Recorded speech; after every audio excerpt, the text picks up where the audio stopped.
like to invite our new superintendent up to make some remarks. Welcome.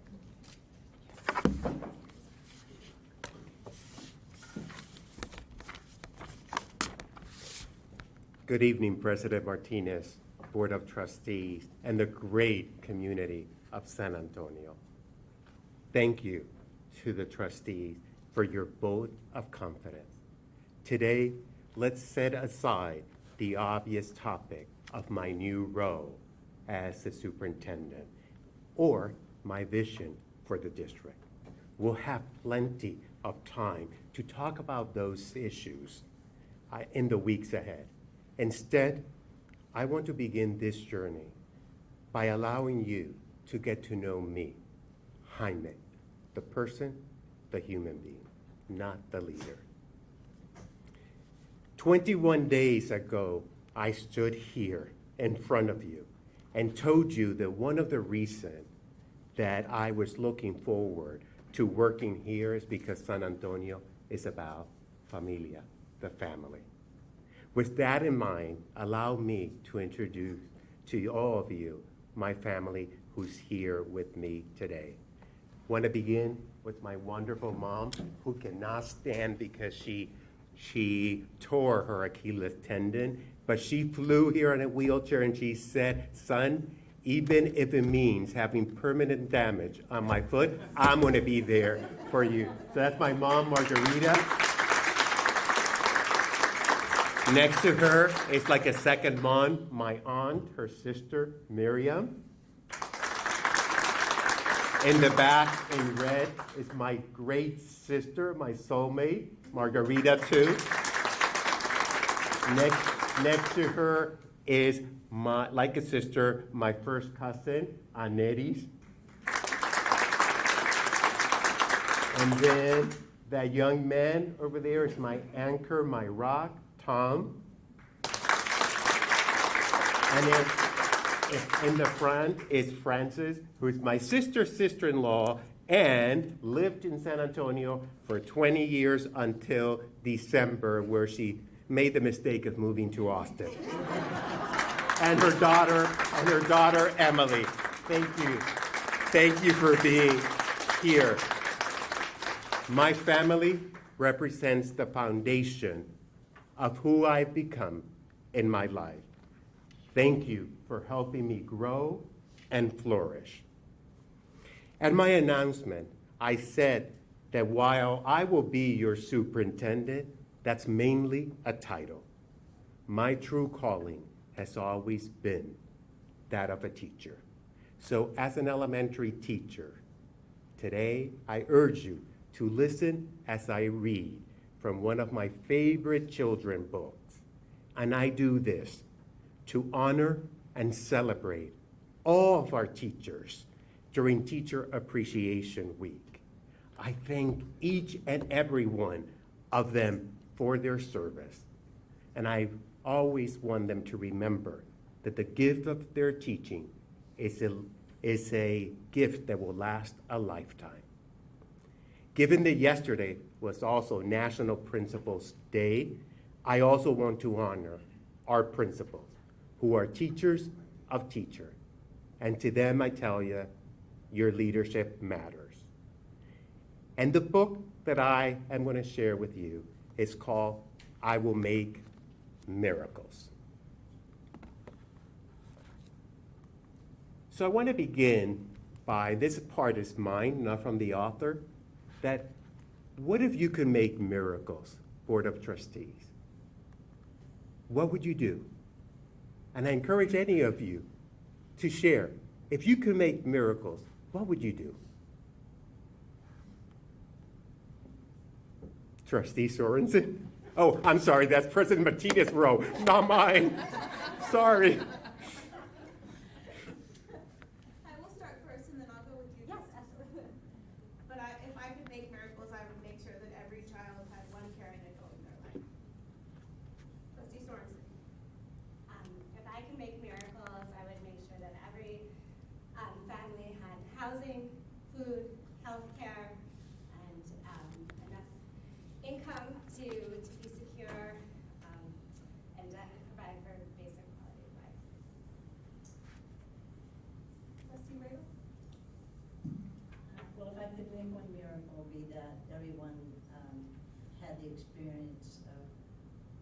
be surrounded by love in their life. Anybody to my left? Trustee Yotun?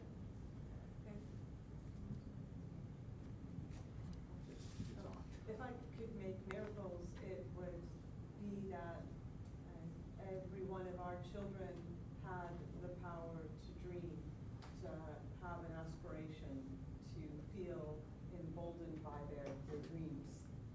Thank you. And mine would tie into our mission statement where every student graduates and becomes a productive member of our community. And of course, I would, if I could make miracles, make sure that our kids in our district succeed and have everything that they can to make them the best person in this world. If I could make miracles, I would like to see everyone with the same access to equitable resources that can change their lives positively in the direction that will help other people in the world. Thank you. Thank you for sharing. As you can see, probably the departure of the traditional superintendent, just I couldn't resist as the teacher in me. So the book I want to share with you is called I Will Make Miracles, and it's about a little boy who really wants to make miracles happen. And this is his story. Everyone keeps asking me, when you get older, what will you be? I say a plumber or a pilot or dance the ballet. Though the truth is, I don't really know what to say. But today, I woke up and peeked out of my left eye, and the sun had just started to climb to the sky. That's when I realized it just might be fun to spend every morning waking the sun. Then I might stir up the waves in the ocean. My undersea concert would rock with commotion. Next thing I would do, I would heal all the sick with vanilla milkshakes, creamy and thick. I will wake the dead, I will wake them all, and give them one last chance to play ball. What about the bad guys? I would help the police. We'll send them away and have some peace. I'll make the world stop fighting. I get it down in writing. I will shout it far and near, and everyone would hear. I would lock the bad guys up in cages and turn them into wise old sages. I will make miracles my mission and be the #1 magician. I'll meet everyone on earth and ask about their dreams, because life is more, much more than it seems. My giant loaf of bread will cure the world of hunger, and people who eat it will feel 10 years younger. And then for the child who has nothing to wear, I will sew her a dress that will answer her prayer. I will stamp out earthquakes, floods, and fire. The world will stop shaking, be cooler and drier.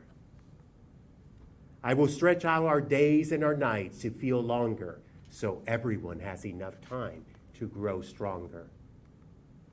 I will fill up the world with people who share, with people who smile, with people who care. It might sound like God is who I want to be, and maybe it's true, but here's the key. To change the world from dark to bright, first, I should learn to read and write. So today, we unite to make miracles happen for all our kids. As I was working on my remarks a few nights ago, I felt troubled. I wanted to convey how miracles can change a life. But this task was surprisingly hard for me. I'm a product of miracles myself. Yet I couldn't find the right words. Finally, I decided to write a letter to my younger self. A little boy who's just learning about the world for the first time. And though my story will be very personal and emotional. Maybe some will accuse me of oversharing. But a wise woman by the name of President Martinez told me, just go with your heart and you will be okay. So that's what I'm doing. And this is how the letter goes. Dear little me, today I write you this letter to share my thoughts about the journey you're beginning. You're blessed to be born to wonderful, loving parents. They will become your inspiration. You will soon be confused by the disparities around you. You will ask, why is it that you have so much and many of your friends have so little? At first, your struggle to understand these inequities will make you sad. You will grow older and move from your home in an impoverished country to the richest nation in the world. There, you will witness even more confusing injustices and inequities. Don't despair. This is when you must commit your life to helping right every wrong you can. At an early age, you will experience insurmountable despair. And one day, this will lead you to try to do the unthinkable and end your life. Afterward, it will be hard to know why you did this, but you recall a pain so unbearable that it blocked out all else, even your loving family.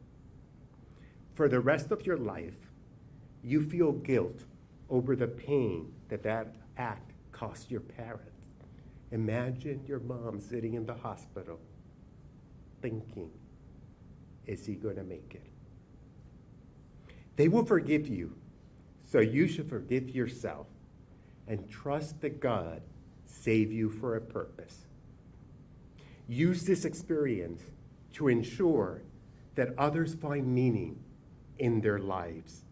Help them understand that they matter and help them hold on. Growing up in your homeland, you will constantly hear criticism of your bad hair, your unruly hair, making you wish your hair was as straight as your sister's.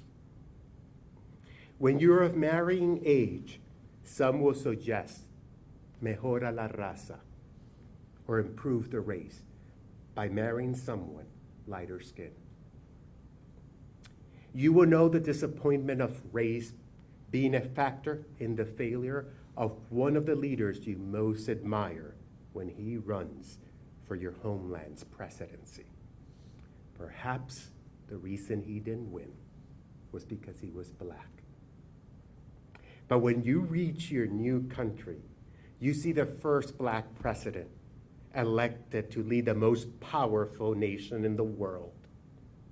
This is progress, but the journey to achieve equity will be far from over. Eventually, you will begin your amazing journey as a teacher. You will want to quit sometimes, but don't do it. There are many reasons to stick it out, including one former student who will call you 30 years later to tell you that she became the woman she is today because you were her teacher. Governor Brad Hendry once said, "A good teacher can inspire hope, ignite the imagination, and instill a love for learning." Help other teachers feel that their calling to teach becomes even more meaningful and fulfilling each and every day. One day, as you leave the school you will work in New York City, you will be stopped, cuffed, and frisked by police. You will try to explain that you're just a teacher, exhausted from a day of trying to instill the love of learning in young minds. You will carry this memory forever and relive this horrible experience when you read the news about others who encounter similar experiences. but with more deadly consequence than yours. In your new country, you will be haunted by your inability to properly pronounce the V as in Victor and the Z as in zebra. Those sounds don't exist in your first language. As a result, you will fear that people regard your intellectual ability as inferior. Don't believe it. You will become an inspiration as you demonstrate that bilingualism is a valuable asset to the human race. One day, a horrible disease will infect your world. Your best friend and brother, a great high school teacher, will end his life. You will discover his body, and this image will always haunt you. But he will become your guardian angel as you commit yourself to helping other teachers. You will want them to feel fulfilled as they strive to help their student. You will want them to realize that the world cannot afford to lose any good teacher. Your journey may appear to be dark, but don't worry. One day you will find true love and live happily. Cherish it. Know you deserve to be happy and help others find their own happiness. And one day, on May 2nd, 2022, a group of 7 amazing strangers will decide to take a chance on you and your leadership. They will offer you an incredible opportunity to be the superintendent of school in a wonderful community named after a saint. Why me? You'll ask yourself. You know that there are other fine candidates. At this point, it doesn't matter. Just remember what your father used to tell you. Son, the Lord rides crooked, but in straight lines. Be content to know that someone has a greater purpose for you. Embrace that moment. You will live your life with one unfulfilled dream, that you will never experience fatherhood. That's why you should always be grateful to the trustees, Patty, Sarah, Christina, Alicia, Art, Leticia, and Ed. They will allow you to be a father for 45,000 wonderful kids, and what an honor that will be. As you begin this journey, don't let this moment be about you. Help others find their own light and allow them to shine. Don't forget who you are or where you came from. Don't lead, but serve with the heart of a teacher. Be humble and make miracles happen for all the kids that you meet. Thank you.